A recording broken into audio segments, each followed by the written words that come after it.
Daily Words of God. The Creator's righteous disposition is real and vivid. When God changed his heart for the people of Nineveh, were his mercy and tolerance a false front? Of course not. Then what does the transformation between these two aspects of God's disposition during the same matter allow you to see? God's disposition is a complete whole. It is not at all split. Regardless of whether he is expressing anger or mercy and tolerance toward people, these are all expressions of his righteous disposition. God's disposition is real and vivid. He changes his thoughts and attitudes according to the development of things. The transformation of his attitude toward the Ninevites tells humanity that he has his own thoughts and ideas. He is not a robot or clay figure, but the living God himself. He could be angry with the people of Nineveh, just as he could forgive their pasts according to their attitudes. He could decide to bring misfortune upon the Ninevites, and he could change his decision because of their repentance. People prefer to mechanically apply rules, and they prefer to use rules to establish and define God, just as they prefer using formulas to know God's disposition. Therefore, according to the realm of human thought, God does not think, nor does he have any substantive ideas. In reality, God's thoughts are constantly transforming according to changes in things and in environments. While these thoughts are transforming, different aspects of God's substance will be revealed. During this process of transformation, at the moment when God changes his heart, he reveals to mankind the truth of the existence of his life, and he reveals that his righteous disposition is real and vivid.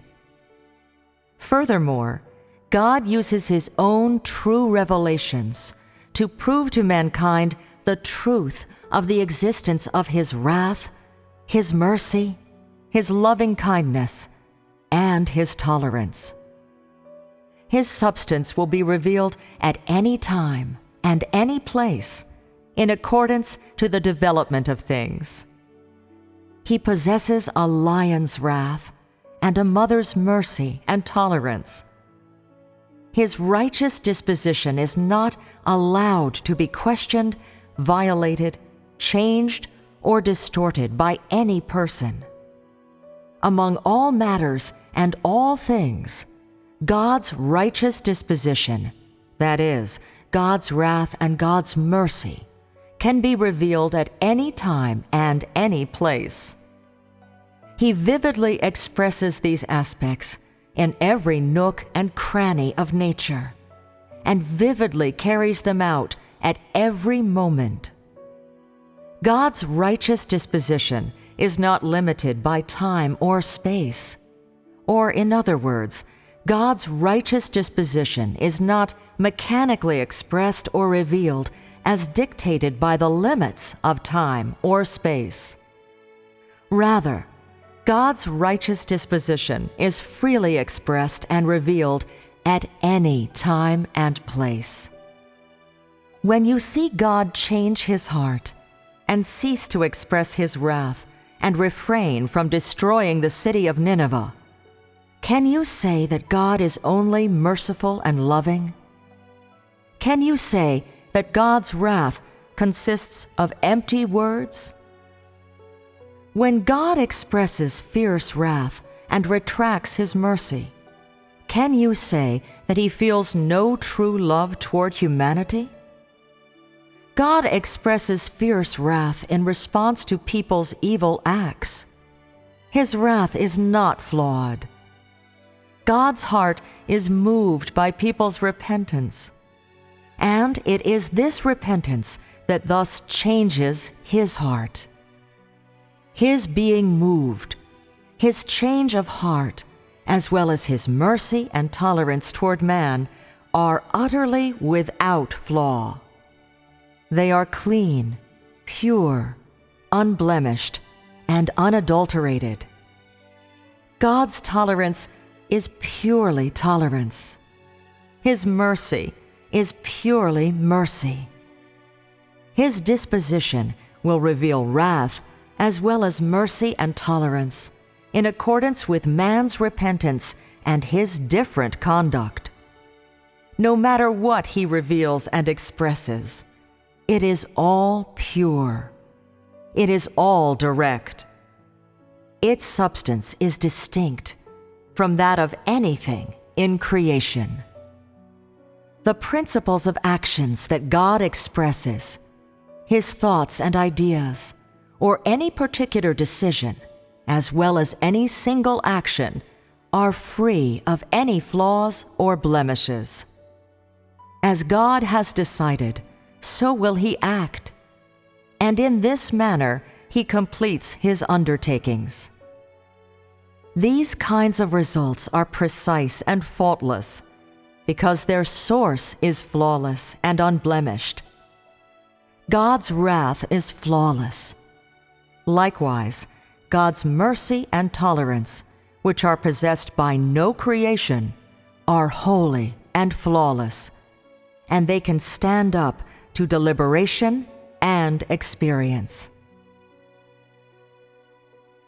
After understanding the story of Nineveh, do you see the other side of the substance of God's righteous disposition? Do you see the other side of God's unique righteous disposition? Does anyone among humanity possess this kind of disposition?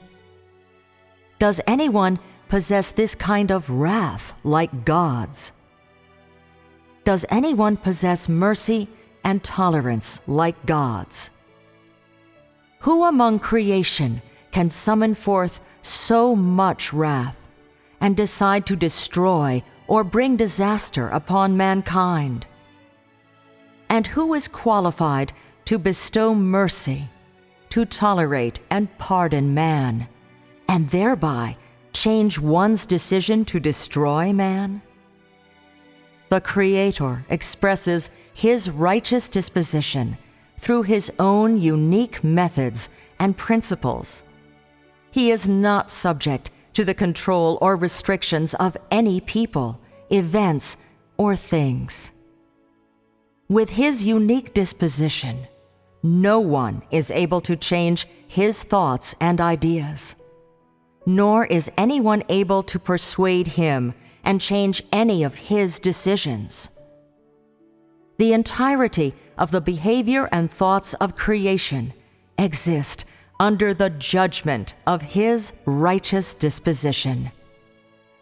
No one can control whether he exercises wrath or mercy. Only the substance of the Creator, or in other words, the Creator's righteous disposition, can decide this. This is the unique nature of the Creator's righteous disposition. Once we have analyzed and understood the transformation of God's attitude toward the people of Nineveh, are you able to use the word unique to describe the mercy found within God's righteous disposition? We previously said that God's wrath is one aspect of the substance of his unique righteous disposition. Now, I shall define two aspects, God's wrath and God's mercy, as his righteous disposition. God's righteous disposition is holy. It is unoffendable as well as unquestionable. It is something possessed by none among the created or non-created beings. It is both unique and exclusive to God. This is to say that God's wrath is holy and unoffendable.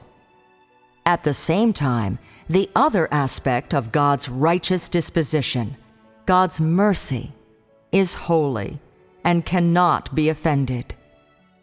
None of the created or non-created beings can replace or represent God in His actions, nor can anyone replace or represent Him in the destruction of Sodom or the salvation of Nineveh.